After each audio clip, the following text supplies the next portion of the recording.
Bien, bonjour à tous. Donc aujourd'hui, une table ronde autour d'un thème d'actualité, mythes et super-héros. La question que nous nous poserons, assistons-nous au retour de Prométhée?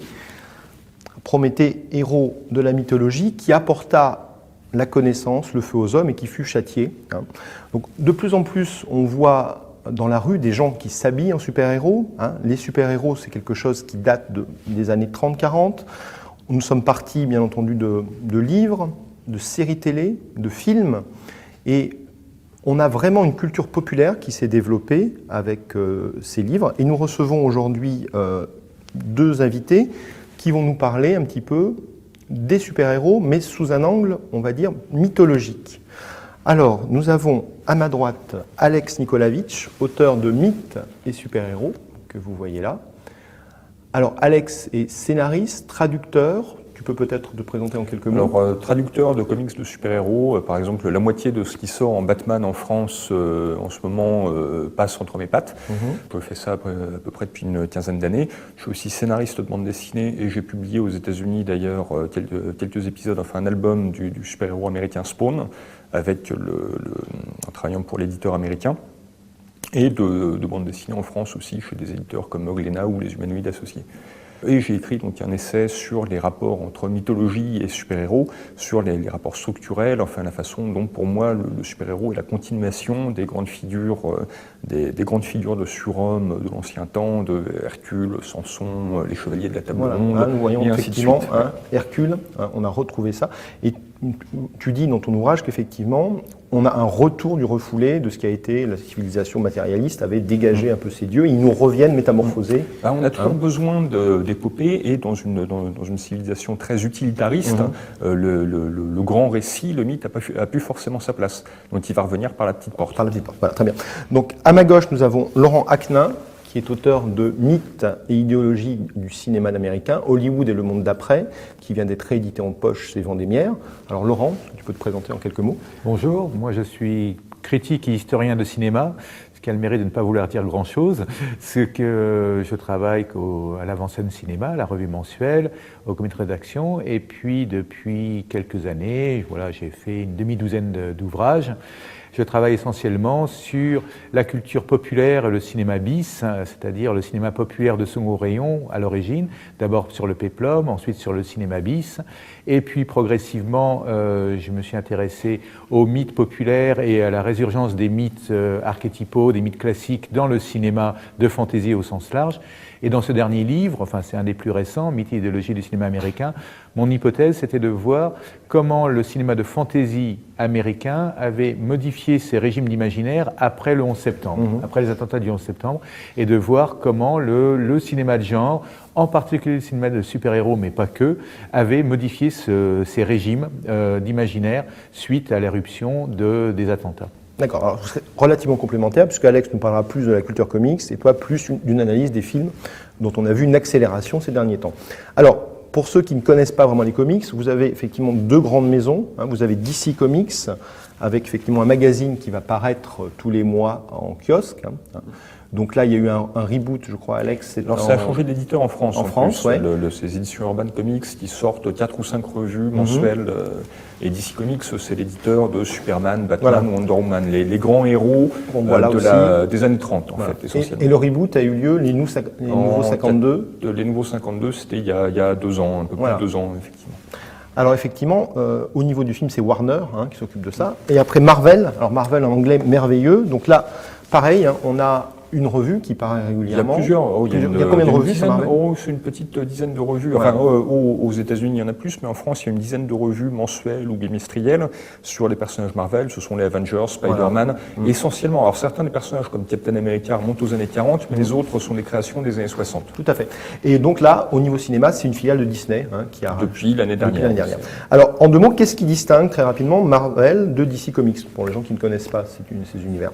Les personnages de DC sont plus archétypaux. Ils ont été créés plus tôt et ils ont ce côté, un aspect mythologique plus marqué, enfin plus directement visible, avec l'opposition classique Batman-Superman, un héros solaire classique, un héros nocturne classique. Les personnages Marvel sont beaucoup plus humains et beaucoup plus faillibles. Ils ont été créés plus tard, dans les années 60, avec un contexte culturel, social différent.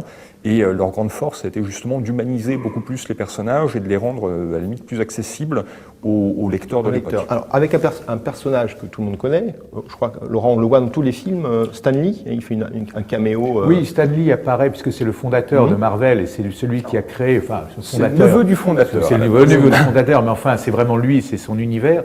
Et il fait maintenant un caméo, il apparaît toujours un petit rôle comme Hitchcock dans les films qui sont adaptés des aventures des super-héros Marvel. Stan Lee, c'est quand même avant tout un Barnum. Il a mis en scène cet univers, mais en s'appuyant aussi sur des créateurs qui étaient des gens comme Steve Ditko ou Jack Kirby, qui ont fait quelque part le gros du travail. Enfin, les 4 Fantastiques ont plus la patte de Jack Kirby et Thor a plus la patte de Jack Kirby que celle de Stan Lee. Tout à fait. En lisant Thor, on voit d'ailleurs cette tension entre les deux auteurs. Nos dialogues vont parfois ressembler à un film de Tarantino, j'ai l'impression, parce que c'est vrai qu'il y a une culture comme ça, très pointue des comics. Là, quand on dit, voilà, il y a Kirby, il y a Stan Lee, alors Stan Lee, il a fait ça, Kirby a fait plutôt cela. Donc, ça prouve aussi que là, c'est devenu d'abord une contre-culture à l'origine, culture populaire, et puis c'est devenu presque une culture savante maintenant, à force d'analyser et de voir les implications qu'il y avait dans ces créations qui sont pas si innocentes que ça, bien évidemment, et ça fait partie de la culture américaine maintenant au sens fondamental. Alors Jack Kirby est très connu, on multiplie les monographies autour de lui ces derniers temps, et notamment il a créé un monde qui s'appelle le 4e monde, et qui a inspiré un film que vous connaissez tous, j'imagine, qui est donc Star Wars. Alors, que le lien entre le Star Wars et notre personnage de... Jack Kirby, c'est un auteur qui, au début des années 70, a déjà 30 ans de carrière, quasiment. Il a, avec Stan Lee, contribué à l'explosion des Marvel Comics dans les années 60, à cette mise en avant d'une pop culture qui est devenue très vite, enfin qui s'est répandue très vite. Les fâcheries, justement, il y a des querelles d'ego, des querelles de préséance quelque part entre les deux. Stan Lee ayant beaucoup tiré la couverture à lui, en 71, Kirby s'en va en claquant la porte et passe à l'ennemi chez DC Comics, pour lequel il avait travaillé dans les années 40-50. Mais là, il y a un vrai transfert en termes footballistiques, un transfert un peu marquant. Et là, il va en fait créer quelque part, il n'a pas pu faire ce qu'il voulait sur Thor, et il va créer une suite. C'est-à-dire que les New Gods, ça commence par une conflagration, par le Ragnarok, alors qui n'est pas nommé, mais c'est la fin des anciens dieux et la création d'un nouvel univers divin, avec des nouveaux dieux. Ce sera le titre de la série principale de cet univers. C'est vrai que ça commence très fort. Je vous montre la double page quand même. Là, on est chez DC, et là, cette page qui montre la fin, quand même, faut oser. La fin des anciens dieux, et c'est la première page de la série. C'est alors vint la fin des anciens dieux, les rusés comme les puissants, etc. Donc ces nouveaux dieux sont à la fois quelque part des avatars des dieux nordiques, mais on a reconstruit tout leur cadre éthique. Et on a donc un grand Dark Machin, potentat planétaire, aux commandes d'une planète en métal, qui va partir à la conquête de l'univers et de secrets ténébreux. Contre lui va se dresser un jeune guerrier blond qui est détenteur de l'Astroforce, à laquelle il a été initié par un vieux barbu. Or, coup de théâtre, au 11e épisode de New Gods, on découvre que Orion, le jeune guerrier détenteur de l'Astroforce, est le fils du grand Darkseid, du grand Dark Machin. Et on est en 71. Alors, George Lucas a toujours dit, oui, je me suis inspiré de la forteresse cachée, etc. Il a mis le nez on reviendra dessus, dans le livre de Joseph Campbell sur le héros aux 1000 visages, mais il est aussi notoirement un grand lecteur de comics. Le Dark Vador doit énormément au Docteur Fatalis, au Docteur Doom des 4 Fantastiques, mais toute la structure, une bonne partie de la structure des rapports entre personnages dans Star Wars semble complètement tirée des New Gods de Kirby. Mais il faut voir aussi que les New Gods eux-mêmes se plaçaient dans une continuité, d'imaginaire. On était aussi à la fin. Alors il y a l'histoire des anciens dieux, des nouveaux dieux, bien sûr. On peut même remonter jusqu'à Lovecraft pour voir ces cosmogonies. Et puis on est aussi dans la période où Tolkien a vraiment fait son explosion sur le marché américain. Donc toute cette création d'un univers total de fantasy au sens large a été également vraiment très intéressant, très important. Et Kirby, au tout début, enfin, la couverture du New Gods 1, c'est un epic for our time, une épopée de notre temps, ce qui sera précisément ce que revendiquera Lucas quand, en interview en 77, c'est voilà, j'ai voulu créer une épopée qui corresponde à notre époque. Et ce qui était aussi le but de Tolkien quand il a fait Le Seigneur des Anneaux, il voulait une épopée, une nouvelle mythologie qui correspondait un peu à sa culture et de ne pas être dépendant entièrement, par exemple, des contes du Graal qu'il trouvait trop français. Bon, voilà, et tout ça va rencontrer le cinéma, effectivement. Donc on voit bien Star Wars et Superman qui sont à peu près dans la même période. Avec, Alex faisait référence à Campbell. Donc effectivement, Lucas, via son producteur Gary Kurtz, va s'intéresser à Campbell. Campbell, lui, s'était intéressé à Jung. Et là, on est au cœur de notre séance de décryptage à la lumière de Campbell. Alors, peut-être que tu peux présenter très rapidement le monomythe de Campbell. Alors, Campbell, en fait, a été recherché des invariants dans les anciennes épopées, surtout plus dans les épopées que dans les mythes, d'ailleurs. Et c'est là-dessus où le terme monomythe, moi, me gêne chez Campbell. On est plutôt sur une mono-épopée. Le héros épique va partir de rien, va rencontrer des événements un événement déclencheur qui va l'arracher à son univers quotidien. Il va être initié, il va rencontrer des initiateurs qui vont lui expliquer le nouveau monde dans lequel il se retrouve projeté. Et de fil en aiguille, il va se retrouver à affronter ses propres peurs et sa propre mortalité pour en ressortir grandi. C'est, en simplifiant, en schématisant, le monomythe campbellien, c'est le mythe du passage à l'âge adulte, qui est héroïsé, qui est transformé en épopée.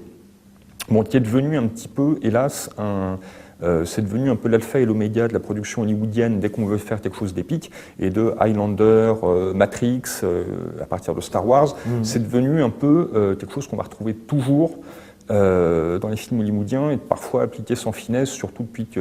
Donc c'était Fogler, un ancien employé de Disney, qui a pondu une sorte de circulaire, un système, voilà, qui résumait Campbell et qui est devenu un peu l'épopée pour les nuls. C'est vraiment la Bible.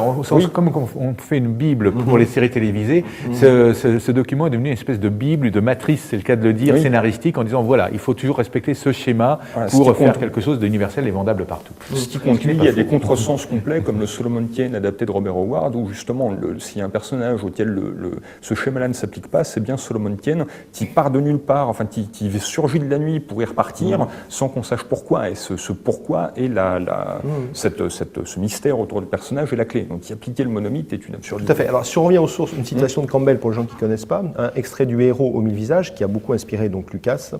Le voyage du héros n'a pas pour but de nier la raison. En surmontant ses passions obscures, le héros symbolise notre capacité à surmonter les éléments obscurs en nous. Et le héros est le symbole de cette image divine et rédemptrice qui est en nous et qui attend d'être découverte et ramenée à la vie. Alors, qu'est-ce que ça vous inspire, cette citation le héros doit être plus grand, il doit s'être purifié. Quand il arrive au bout de son voyage, il est purifié. Enfin, Luke Skywalker est un personnage un petit peu mesquin au départ, quand il est dans la ferme, il rêve d'aventure, etc. Mais bon, c'est un adolescent un peu désagréable, et c'est petit à petit qu'il va devenir, sur la trilogie Star Wars, c'est petit à petit qu'il va apprendre à se débarrasser de ses peurs, de ses ranceurs, de ses haines, au point où quand il est en mesure d'abattre son ennemi qu'il a vaincu et mis à terre, il ne le fait pas. Il ne tue pas son ennemi, et là, effectivement, il a surmonté toute sa part obscure et peut jeter son arme en disant voilà, je suis devenu un guerrier comme mon père. Ce qui est intéressant dans le cas de Star Wars, c'est qu'en fait, maintenant c'est une double trilogie, et qu'il s'est avéré que, alors que dans la première trilogie, on pensait que le héros exemplaire, c'était Luke Skywalker, il s'est avéré, in fine, que le véritable personnage principal n'était pas lui, mais Anakin Skywalker. C'est lui qui va devenir Darth Vader et qui va finalement triompher, lui aussi, et arriver à vaincre sa part obscure, et quelle part obscure, pour se rédempter et finir sa quête héroïque après un très long cheminement. Voilà, mais l'histoire d'Anakin, donc il y a au départ la trilogie, la prélogie raconte l'histoire de sa chute, et la trilogie raconte l'histoire de sa rédemption. En parallèle du passage à l'âge adulte de son fils. Et c'est là qu'on voit que la complexité scénaristique qui a été mise en place par cette double trilogie dépasse le schéma finalement très réducteur de Campbell, enfin tel qu'il a été adapté par Hollywood, puisque là il y a une complexité scénaristique assez intéressante. Et c'est aussi la fonction. La différence entre mythe et épopée, bien sûr, elle est toujours un petit peu subtile. On a tendance maintenant à parler de mythe systématiquement pour ce genre d'histoire, C'est vrai qu'à l'origine, on devrait parler de épopée, mais la fonction des mythes et des épopées, mais du mythe en général, c'est la fonction, il y a une fonction consolatoire, bien sûr, mais il y a une fonction exemplaire, explicative, c'est-à-dire, voilà, on doit se projeter, j'aime beaucoup ce terme parce que ça parle de cinéma, sur un héros pour comprendre notre propre destinée et comprendre qu'est-ce qu'on fait là, quelle est notre place, et c'est la fonction exemplaire du héros dans les mythes et dans les épopées qui donne leur valeur au récit qu'il va devoir suivre et à ses épreuves, bien évidemment. Par opposition à la fonction cathartique que décrivait Aristote. Voilà, exactement. Alors, une autre citation qui va nous amener aussi, c'est Jung. Vous évoquiez la part d'ombre, et effectivement, Campbell s'inspire de Jung. Alors, Laurent, est-ce que tu peux présenter un petit peu le parcours d'individuation jungien qu'on peut peut-être retrouver dans certains films? Notamment, tu parles dans ton livre de la trilogie de Christopher Nolan autour de Dark Knight. Oui, alors bien sûr, Sur Jung, voilà. Sur Jung, bien sûr, il faudrait parler pendends des heures, mais très rapidement, Jung a mis en place, c'est là une des sources principales d'inspiration de Campbell, a mis en relief et en lumière ce qu'il appelle les archétypes, et c'est lié bien sûr à la notion d'inconscient collectif qui fait encore débat chez certains psychologues ou psychiatres aujourd'hui, mais donc de retrouver des schémas narratifs, des figures et des symboles que l'on trouve à la fois dans les rêves et à la fois dans les mythes, précisément. Et cela, quelles que soient les régions, quelles que soient les époques, il y a comme ça des éléments iconiques généralement ou narratifs qui sont systématiquement présents dans diverses cultures. Donc, en partant de là, il a permis de mettre en lumière comment, justement par ce processus d'identification aux personnages, aux mythes et aux épopées, ces mythes et les rêves pouvaient servir justement à expliquer une personnalité, expliquer un inconscient à la fois individuel et collectif. Et donc, il met par exemple en lumière ce qu'il appelle l'ombre, c'est-à-dire la part obscure que l'on a en nous, dans chaque individu, qui n'est pas forcément le mal, même si souvent ça a été identifié au mal dans certaines cultures, mais ce n'est pas systématiquement le cas. Il la met aussi par exemple en lumière ce qu'il appelle à contrario la persona, c'est-à-dire le moi social, ou le masque, ou porte des masques. Alors c'est là où ça devient très intéressant, c'est que par exemple jusqu'à une époque récente, les super-héros c'était tout bonnement des schizophrènes freudiens classiques, pour dire les choses, voilà, un problème de personnalité, ils mettent un masque, il se dédouble et il a un problème pour concilier les deux. Depuis quelques années, dans la bande dessinée, l'apparition de Frank Miller et surtout au cinéma, les films depuis les années 2000, on voit que cette perspective a changé. Le cas de Batman, Bruce Wayne, est vraiment très intéressant pour cela, parce que dans la nouvelle version, dans la trilogie, on voit que Bruce Wayne, donc quelqu'un complètement perdu, qui cherche à construire sa personnalité. C'est un enfant. C'est un enfant, il est vraiment infantile, donc il part à l'aventure, il trouve un maître à penser, il revient, et dans le même temps, il va d'une part se construire un masque social, la persona, c'est Bruce Wayne, le milliardaire, qui ne veut pas être, mais qu'il est obligé quand même d'assumer pour faire bonne figure dans la société, parce qu'il ne peut pas s'en passer. Et à côté de ça, il va créer Batman, The Dark Knight, en prenant justement sa part d'ombre. C'est-à-dire qu'il va chercher vraiment au fond de lui ce qui lui a toujours fait peur, ce qu'il a toujours repoussé, c'est-à-dire cette hantise des chauves-souris, cette hantise de l'obscurité, du mal, tapis. Et c'est cela qu'il va utiliser pour créer le Batman, The Dark Knight.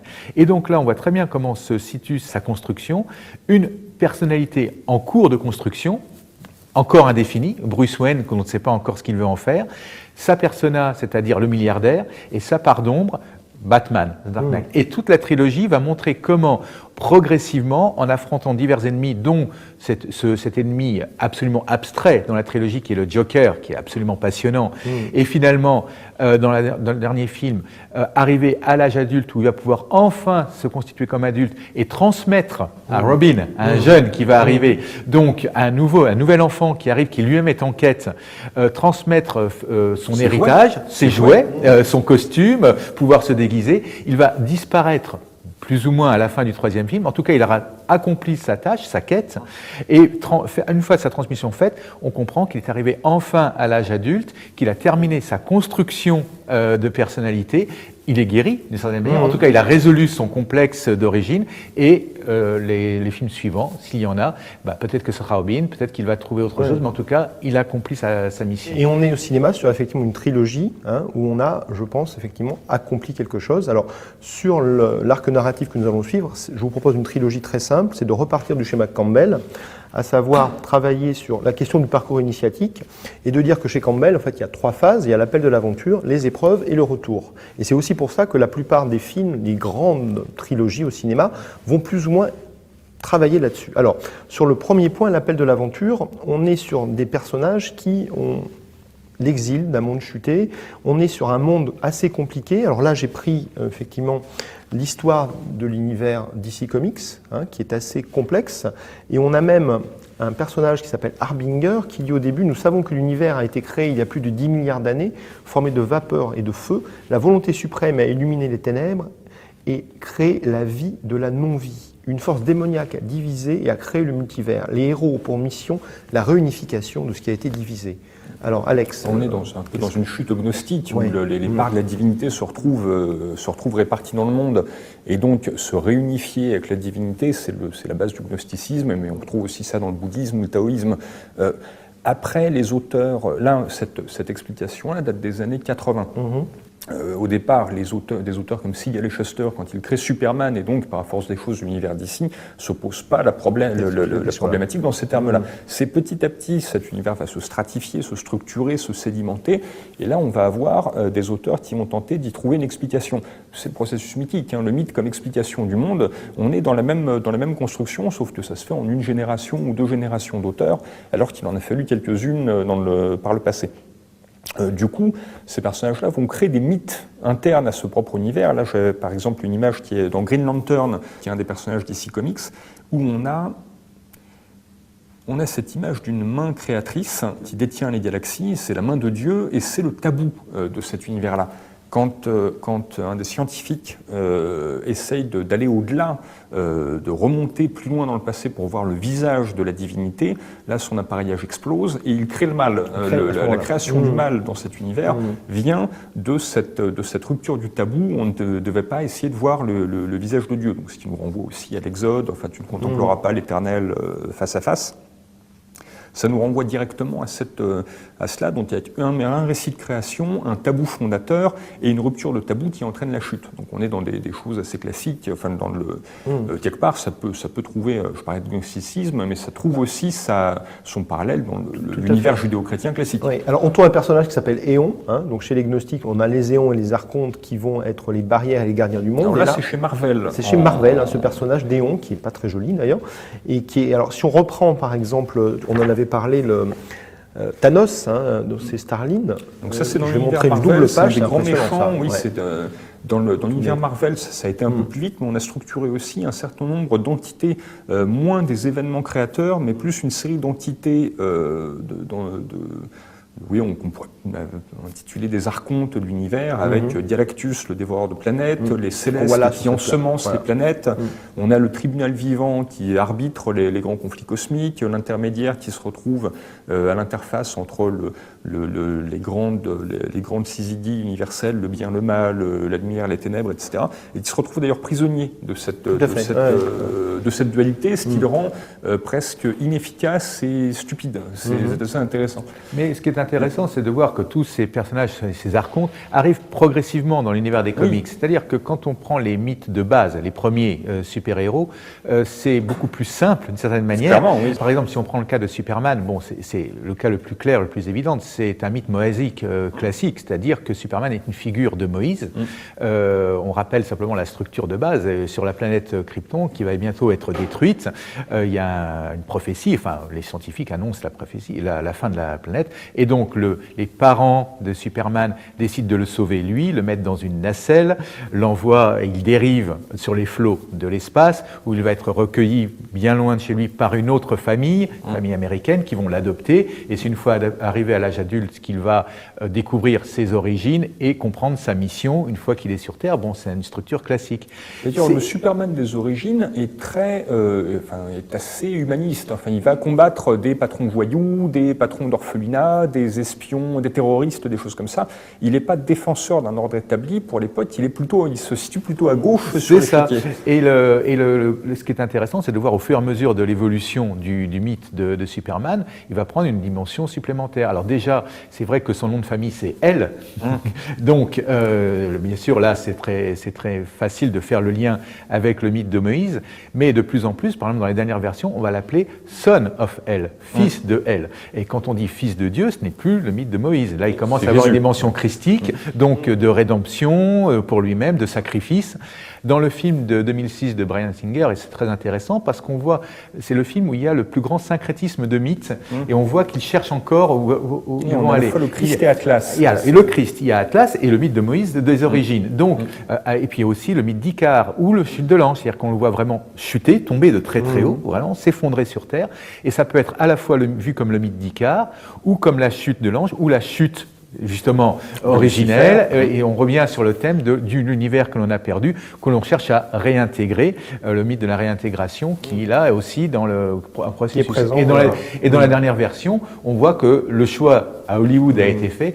C'est plus les mythes grecs, ce n'est plus la mythologie, c'est plus le mythe d'Icare, c'est vraiment celui de la réintégration et du domaine christique. Pour moi, le dernier film, la Man of Steel, est quand même un contresens par rapport au personnage. On n'est plus dans le Superman, personnage solaire et souriant, on est quelque chose dans beaucoup plus noir, et je trouve un peu dommage d'avoir Superman et d'en faire un nouveau Batman, d'une certaine façon. Oui, mais ce qui est intéressant, c'est que quand on regarde sur l'évolution des mythes, c'est pas se dire c'est dommage, c'est pas un contresens. Non, je me suis toujours pensé qu'il n'y a pas de contresens par rapport au mythe, c'est-à-dire qu'il y a une évolution et quand on voit une nouvelle application du mythe ou une nouvelle évolution, on doit le regarder et dire ah tiens, voilà, ça va comme ça. Est-ce qu'on n'a pas plaqué une autre structure mythique sur...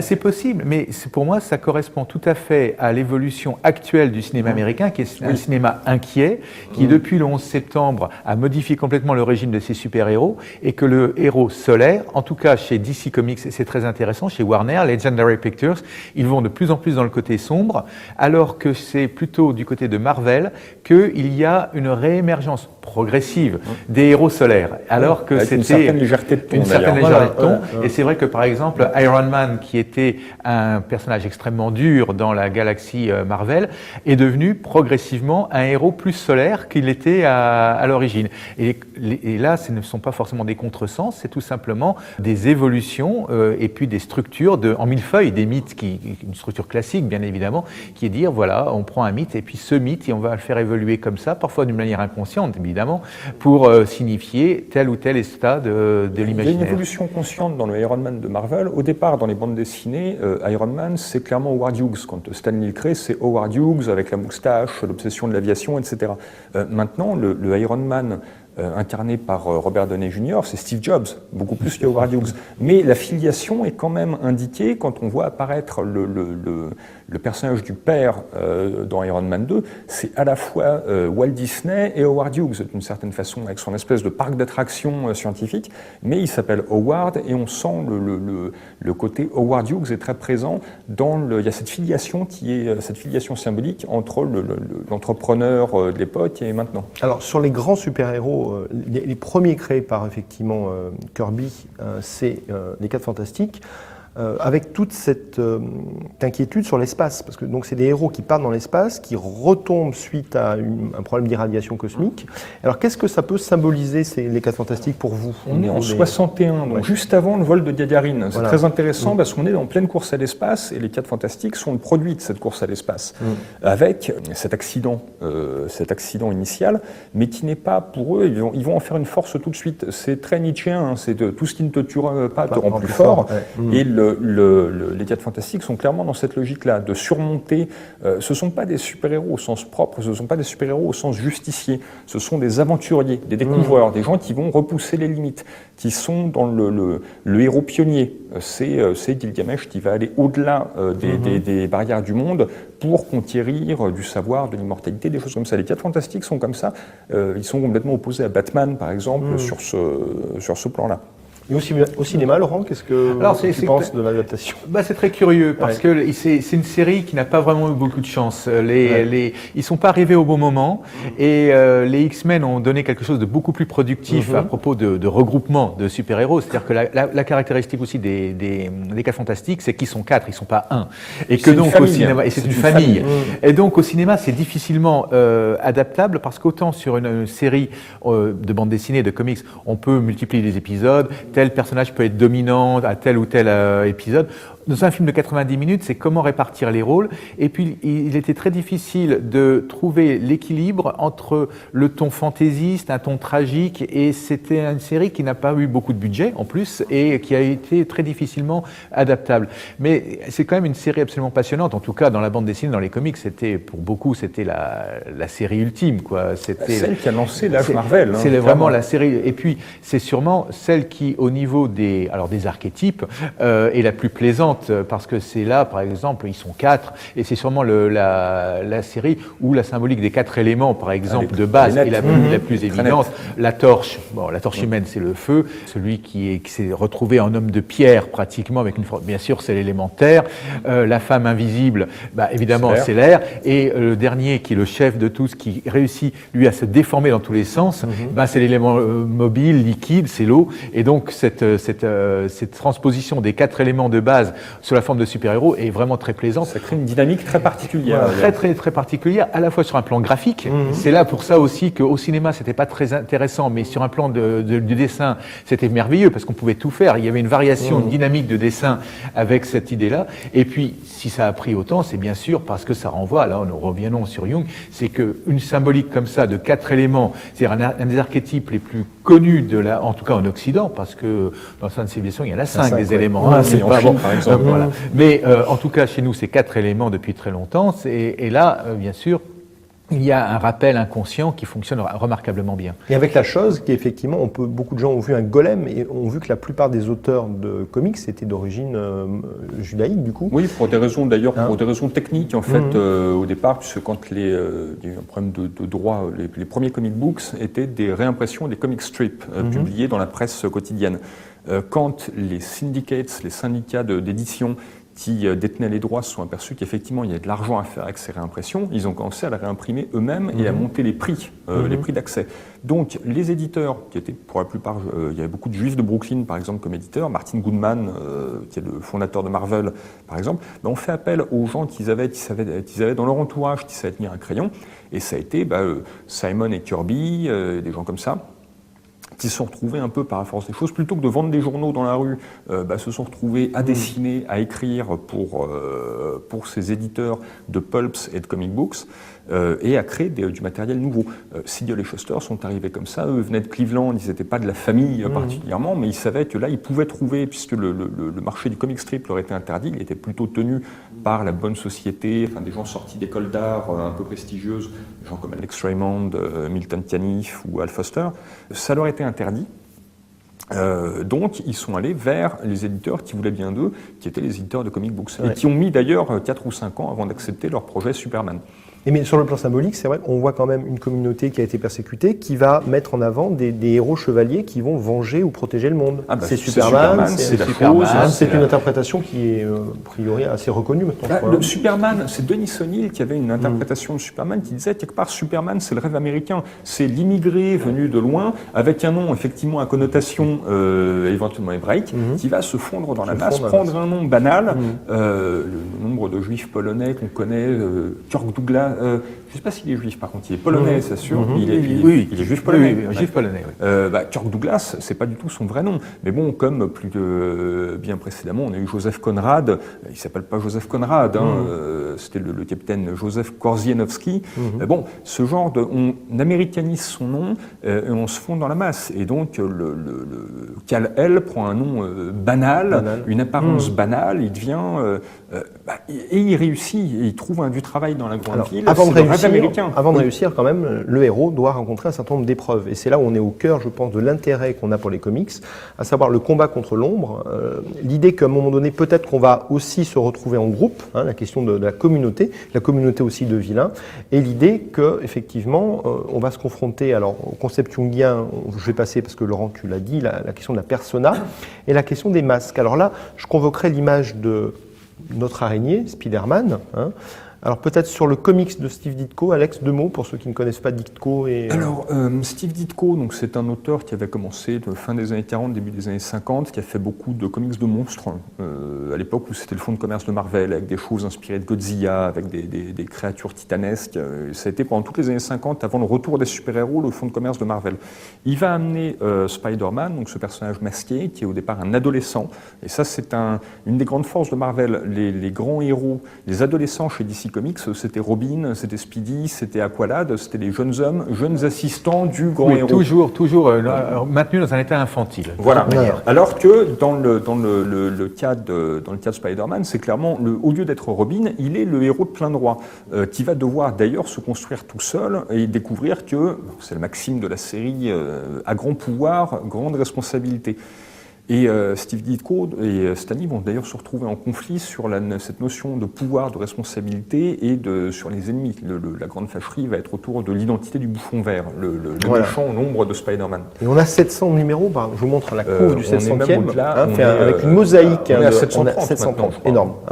Alors sur le plan, Laurent, au niveau cinéma, au niveau symbolique, Spider-Man, qu'est-ce que ça t'évoque? Alors c'est très intéressant parce que, il y a eu plusieurs adaptations à la télévision. Je me rappelle de celle avec Nicolas Samond dans les années 70 qui ferait passer l'inspecteur Derrick pour un truc palpitant. Oui, c'était absolument c'était le début des premières adaptations avant la grande vogue et surtout avant les effets spéciaux numériques qui ont permis quand même de faire des adaptations beaucoup plus proches de l'esprit des dessins en action, parce que c'est ça qui était vraiment intéressant à faire.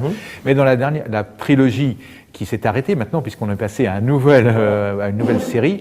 Dans la trilogie de Sam Raimi, ce qui est très intéressant, c'est de voir surtout pourquoi la trilogie s'est arrêtée. C'est-à-dire que le premier film, comme toujours, c'est l'origine du héros, comment il s'est fait piquer par une araignée, comment il prend conscience de sa nouvelle force. Dans le deuxième, il commence un petit peu à douter de lui-même. Il y a aussi ses rapports amoureux qui sont compliqués. Et puis surtout, dans le troisième, c'est là où c'est vraiment intéressant, et l'affiche le montrait très bien. On voit comment ce héros adolescent qui commence à évoluer et qui cherche à devenir adulte, c'est toujours le fondement, doit affronter son ombre. Et il hérite à ce moment-là d'une nouvelle combinaison, dans un nouveau matériau qui est entièrement noir, qui modifie à la fois son action, mais aussi sa personnalité. Et qui prend possession de lui. Et qui, bien sûr, prend possession de lui, c'est le principe classique de Jekyll et Hyde, sauf que là, c'est la combinaison, c'est le costume qui prend possession de lui, et ça renverse bien sûr la problématique, et c'est vraiment l'apparition concrète, matérielle de l'ombre. Et bien sûr, une fois qu'il va régler ce complexe, ce conflit, et la série va s'arrêter parce que Peter Parker, donc le nom civil de Spider-Man, ne peut pas être adulte. C'est un héros adolescent. Or, c'est d'ailleurs le gros problème dans les bandes dessinées, ils essaient de le ramener périodiquement à l'adolescence, parce que quand il se marie, etc., ça change complètement la problématique de la série. Ils vont tuer sa femme à un moment donné, effectivement. Ils vont tenter de la tuer, ils vont les divorcer, ils vont lui faire oublier sa femme. Sauf qu'un dessin peut rester toujours identique, sauf qu'un comédien ne peut pas. Alors, soit on change de comédien, mais malgré tout, le monde évolue, et puis les tranches d'âge du public aussi évoluent. Soit il faut recommencer à zéro. C'est pour ça qu'il y a une nouvelle série qui a recommencé, parce que dans la première trilogie, Peter Parker a réussi, il est devenu adulte, et on doit s'arrêter là. Alors, autre trilogie très intéressante aussi, autour de Iron Man. Alors, Alex, Iron Man, quelques repères au niveau des histoires. Iron Man, début des années 60, en pleine guerre froide, et l'ennemi de base d'Iron Man, ça va être le communiste, le chinois, éventuellement la cinquième colonne. On est dans une logique. Alors, le petit jeu de la part de Stan Lee, d'ailleurs, était de créer, puisqu'il avait vu que la jeunesse des années 60 adorait ces Marvel Comics, c'était une sorte de pari que faisait Stan Lee. Je vais leur faire le personnage le plus antipathique pour eux, marchand d'armes, un personnage plus âgé que la moyenne de ces héros de l'époque, marchand d'armes, milliardaire, arrogant, womanizer, enfin dragueur, etc. Et en faire un personnage qui, avec tous les problèmes que je vais lui poser, va devenir quand même sympathique au lecteur. Et ça lui permettait aussi d'élargir un peu son public à des gens un peu plus éventuellement conservateurs. Et pendant toute une première partie, Iron Man va combattre la Veuve Noire, qui est au départ une espionne soviétique, la Dynamo Pourpre, qui est son homologue russe, le Mandarin, qui est un Chinois, et ainsi de suite. Donc il y a toute cette logique-là. La logique de Stan Lee était toujours d'avoir que le héros est une faille, un problème Voilà. physique. Alors là, on le voit avec ce comics-là. Hein. Alors, mais au départ, la faille de Tony Stark, c'est son cœur. Le cœur. Il est Et après, blessé au cœur ouais. et il fait une crise cardiaque tous les 15 épisodes. Il arrive un moment où les auteurs, au bout de 15 ans, disent « Ok, le coup de la crise cardiaque, ça va bien. La chirurgie a fait des progrès. On lui fait une opération du cœur qui réussit. » Et là, on se retrouve avec un vrai problème, puisque cette dynamique de faille du héros se retrouve à ne plus fonctionner. Et petit à petit, en fait, au départ, David Michelinie puis Dennis O'Neil vont faire basculer Tony Stark dans l'alcoolisme. Les pressions de sa charge, à la fois comme chef d'entreprise, comme super-héros, vont devenir trop intenses. Et il va basculer dans l'alcoolisme, au point d'ailleurs, à un moment, de devoir céder l'armure à son ami Jim Rhodes, qu'on voit d'ailleurs dans les films. Qui est le Iron Man, enfin Tony Stark disparaît de la série pendant un temps parce que il a été lui aussi quelque part dévoré par sa part d'ombre. Et il lui faudra beaucoup de temps pour remonter la pente. Et il est toujours sur le fil depuis de se dire voilà, est-ce que je ne risque pas, il a déjà connu quelques rechutes de son alcoolisme. Donc on a effectivement l'image d'Achille qui a son talon, hein, d'Achille, Oui. le cœur, et puis éventuellement l'alcool. Alors au niveau du cinématographique, est-ce que Laurent, les films apportent quelque chose sur la mythologie Ah oui, alors c'est absolument passionnant. Trois films. Trois films. Trilogie, Et le premier Iron Man avec Robert Downey Jr. était vraiment un choc pour le. C'est un casting génial. C'est d'abord un casting génial. L'idée de prendre Robert Downey Jr. était extraordinaire. Et puis surtout, le fait d'avoir condensé les origines et l'évolution de la tenue, de l'armure, fait qu'on a abouti certainement à un syncrétisme mythologique extraordinaire en un seul film. Il faut avoir vu, par exemple, dans ce film, Tony Stark donc capturé alors qu'il fait une démonstration d'une nouvelle arme qui s'appelle Jericho, encore un joli rappel, et être capturé et mis dans une caverne qui ressemble un peu à une tour de Babel maléfique. Tout le monde parle 36 langues autour de lui. Et être obligé de construire un nouveau missile, et il en profite pour bâtir son armure. C'est-à-dire qu'on retrouve le mythe vraiment de Siegfried dans l'Ancre du Dragon, et aussi du dieu forgeron, on le voit quasiment, alors que c'est un technicien, quasiment torse nu ou en maillot de corps, avec un maillet, avec un vrai feu, en train de forger sa propre arme.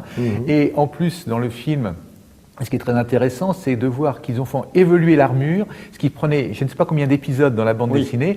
Là, elle évolue très rapidement, ce qui fait qu'elle part d'abord d'un ton brun, sombre, la toute première armure, et puis au fur et à mesure, il dit ça ne va pas ces couleurs, il faut faire évoluer, et au fur et à mesure de son évolution, elle va sur le rouge et l'or, comme si ce dieu forgeron, cet alchimiste vraiment génial, réussissait à faire sa propre pierre philosophale, à aboutir à l'œuvre alchimique en quelques semaines finalement de travail acharné.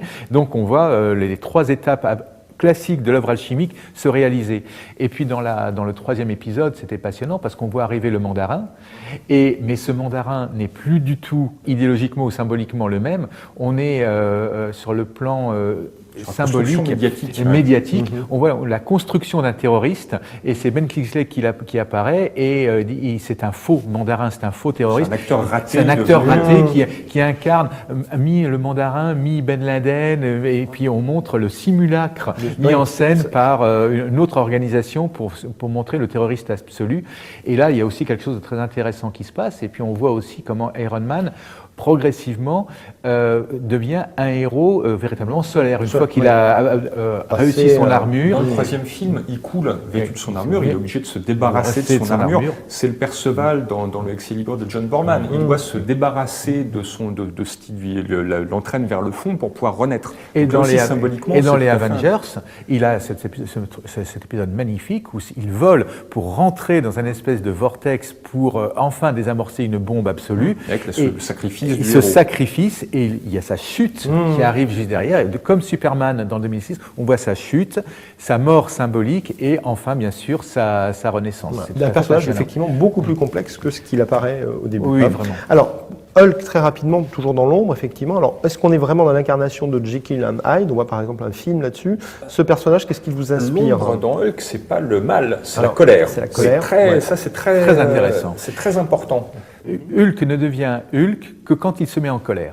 Donc ce n'est pas comme dans Jekyll et Hyde le retour du ça ou du refoulé, ou même l'ombre au sens jungien. C'est un peu plus subtil, c'est-à-dire que c'est quand des sentiments négatifs envahissent, prennent possession, que le Hulk apparaît. Mais le Hulk n'est pas entièrement négatif. C'est la part maudite de Bruce Banner, mais il fait partie des super-héros, c'est-à-dire qu'il a au fond de lui une conscience morale qui lui permet aussi de faire le bien. Donc là, cette ambiguïté, c'est vraiment très intéressant parce qu'on voit très bien qu'on sort du manichéisme classique, Jekyll, Hyde, le bon et la part mauvaise, et que la part d'ombre, toujours chez Jung, il faut bien le rappeler, n'est pas le mal. C'est un reflet obscur qu'il faut apprendre à dompter, à apprivoiser, à accepter. Il nous renvoie aussi à Albert Camus. Il n'est humain que quand il s'empêche de céder à ses pulsions. Alors tout à fait. Là, on en a déjà parlé, mais je montre très rapidement. Dans le DVD, on a un dialogue qui est effectivement dans le Dark Knight. Le psychiatre fou dit à un moment donné, on dirait tout droit quelqu'un de sorti d'un bouquin de psychologie, un archétype jungien imprévu, c'est l'ombre. Et c'est exactement. Dans le premier film de la trilogie, le psychiatre apparaît et il explique clairement, voilà, j'ai tout pris à Jung, l'épouvantail, c'est une création que j'ai pris des théories de Jung. Grant Morrison dans Arkham Asylum, qui était un des gros albums de Batman sortis dans la fin des années 80, jouait beaucoup sur cette part d'ombre où en fait les fous prennent possession de l'asile et attirent Batman parce qu'ils estiment que sa place est parmi eux. Et donc il va accomplir une série d'épreuves extrêmement jungiennes, extrêmement campbelliennes pour pouvoir ressortir de l'asile. C'est très avec la confrontation avec la bête et ainsi de suite. Tout à fait. Alors nos héros, souvent, doivent s'unir. Alors quelque chose, Alex, qui est intéressant dans ton livre, c'est l'écho que tu fais sur Dumézil et la tripartition, à savoir qu'on a effectivement une trinité chez DC Comics. Et dans les Avengers aussi, quelque part, la clé de base, la clé de voûte des Avengers, c'est Captain America, Thor et Iron Man. Chez DC, dans la Ligue de Justice, c'est Superman, Wonder Woman et Batman. Et on a à chaque fois une logique dumésilienne de tripartition avec un personnage qui représente la souveraineté, le droit, le charisme et la droiture. La droiture, même plus que le droit, ça va être Captain America chez les Avengers et Superman dans la Ligue de Justice, et Superman ne se présente jamais comme un guerrier, d'ailleurs. Par contre, la guerrière, c'est Wonder Woman, qui, elle, est une Amazone, qui est une combattante, et qui ne va pas avoir le même curseur moral que Superman, très souvent. Et chez les Avengers, il s'agit de Thor, qui est un dieu de la guerre par excellence, enfin, qui combat sa fonction première dans la mythologie nordique, c'est de combattre les géants, de repousser le chaos. Donc il est dans une logique extrêmement guerrière aussi. La troisième fonction du mésilienne étant la production, la richesse, et on a effectivement, dans cette posture-là, 3 personnages de milliardaires qui fournissent, dans le cadre des Avengers, c'est Tony Stark qui fournit le quartier général, les gadgets, etc., et qu'on voit effectivement fabriquer son armure, donc c'est un personnage de troisième fonction, et dans un industriel. Et dans le cas de la Ligue de Justice, effectivement, Batman est le seul à être milliardaire et à pouvoir aussi équiper, fournir le matériel assez... Même si, effectivement, la tour de garde dans l'épisode de Morrison est bâtie par ceux qui ont les pouvoirs puissants, mais le financement vient de Bruce Wayne. Tout à fait. Alors, ce qui est intéressant, c'est que ça traverse DC et Marvel, tout ça. Alors, le temps, il nous est compté, malheureusement. On va arriver vers la conclusion avec l'idée que nos héros, après avoir fait leur parcours, leurs épreuves, vont revenir transformés. Et là, je reviens sur peut-être quelque chose qu'on a évoqué. Jung parle du soi, c'est-à-dire l'idée d'un individu qui se réalise, qui réalise alors sa propre divinité ou son propre projet, qui revient dans le monde. Et là, j'avais fait ce slide ce qui est intéressant, c'est qu'on voit presque les 3 couleurs de l'alchimie dans la trilogie. Œuvre noire, œuvre... Voilà. Oui, mais sauf que l'œuvre rouge, normalement, est en bout de course dans l'alchimie. Oui, toujours. C'est d'abord l'œuvre blanc, ensuite l'œuvre rouge. Alors après, regardez, voilà, il y a aussi cette image du phénix, qui est intéressante, je pense, sur le plan symbolique. C'est le 3. Alors, qu'est-ce que vous pouvez en dire de ça ? Dans la bande dessinée, c'est un feuilleton mensuel, le super-héros. Donc, même si on va plaquer un schéma campbellien, c'est le cas dans Daredevil de Frank Miller avec Born-Again, où Daredevil se débarrasse de ses oripeaux pour redevenir Matt Murdock, et son épreuve vient du fait que son identité a été découverte par ses ennemis. Donc, ses ennemis qui, plutôt que de détruire Daredevil, vont tenter de détruire Matt Murdock. Et quand il se débarrasse complètement de Daredevil, il peut renaître. et reprendre une vie normale. Ce qui se passe aussi là, parce que finalement, on peut imaginer qu'il va se débarrasser, c'est un des rares cas où on voit le héros qui se débarrasse de son aspect super-héros pour peut-être revenir à une vie Mais dans différente. le cadre d'un feuilleton, le problème c'est que les auteurs qui vont passer par la suite vont se retrouver, on a le problème aussi dans Doctor Strange, dans Thor, chaque fois qu'il y a ce genre de cycle campbellien qui est bouclé, il faut repartir de zéro, il faut retrouver une autre ombre, une autre menace et refaire redescendre le héros de son piédestal pour qu'il puisse repartir d'un niveau un petit peu rabaissé pour reprendre cette pente. D'où l'idée de cycle, de reboot après à chaque fois. D'où l'idée des reboots, c'est-à-dire de refaire au cinéma, de refaire un cycle toujours. Daredevil est très intéressant au cinéma, le film n'avait pas été apprécié du tout, mais enfin, il faut se rappeler quand même que ça commence par une chute incroyable, et ce qui était très bien vu. Mais dans cette histoire du soi, c'est-à-dire de la réalisation des personnalités avec l'acceptation de la partie animique, c'est ça aussi chez Jung, ce qui est très intéressant actuellement au cinéma, mais sur un plan sur toutes les séries, c'est qu'on voit que de plus en plus, les héros ne sont plus masqués, c'est-à-dire que leur identité est connue.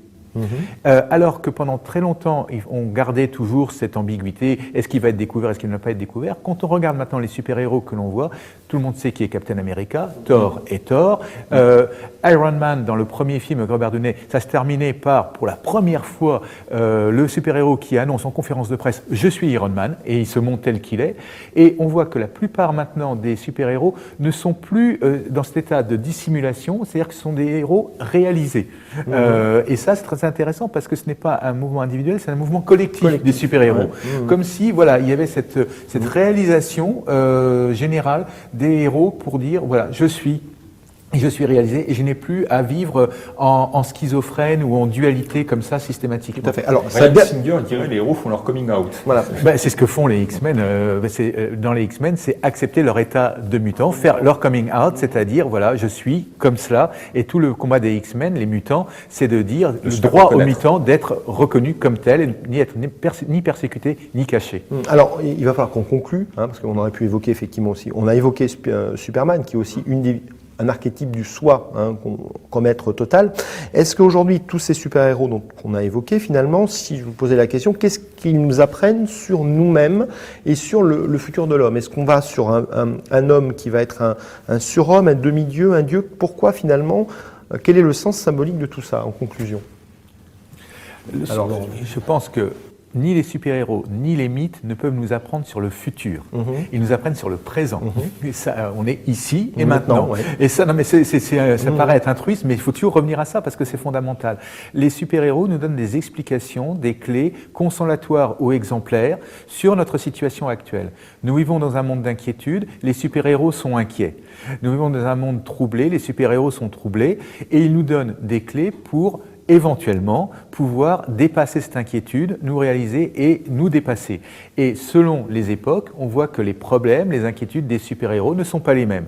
Le Batman actuel n'est pas le Batman des origines, le Superman actuel n'est pas le Superman des origines, parce que le mythe évolue, et il évolue en fonction des modifications du régime de l'imaginaire, et le régime de l'imaginaire évolue en fonction de l'état, des sociétés, de la psychologie et des contraintes d'une époque. Mais ils ont la même fonction que le film de guerre pendant la Deuxième Guerre mondiale, qui montrait que oui, on peut gagner, même si effectivement la victoire, enfin le mal peut être vaincu, même si c'est très loin dans l'avenir, ça peut arriver. Donc c'est un moyen effectivement de conserver un espoir, une certaine façon de montrer, de ne pas se laisser écraser par les difficultés en disant voilà, il faut toujours tenter de rebondir, jamais se laisser enfermer par l'ombre et par les... et pas laisser le seuil se refermer. Tout à fait. Alors tu évoques dans ton livre un Superman qui est très chouette, s'appelle C'est un oiseau, et tu dis que finalement Superman c'est un symbole qui aide à vivre. Alors est-ce que toi, en tant que scénariste, c'est quelque chose, ces symboles-là, ils t'aident à créer et à vivre au quotidien? Essayer de réveiller en soi, ce sont des archétypes, on est tous porteurs de plein d'archétypes. Mieux vaut effectivement, je pense, essayer de réveiller le Superman qui en soi, qui affronte, qui contre mauvaise fortune fait joli visage quelque part. Superman c'est un héros souriant, contrairement à Batman. Se dire, voilà, j'investis quelque part le personnage de Superman, ça veut dire que j'essaie de réveiller la partie solaire de ma personnalité et d'affronter les choses avec le sourire.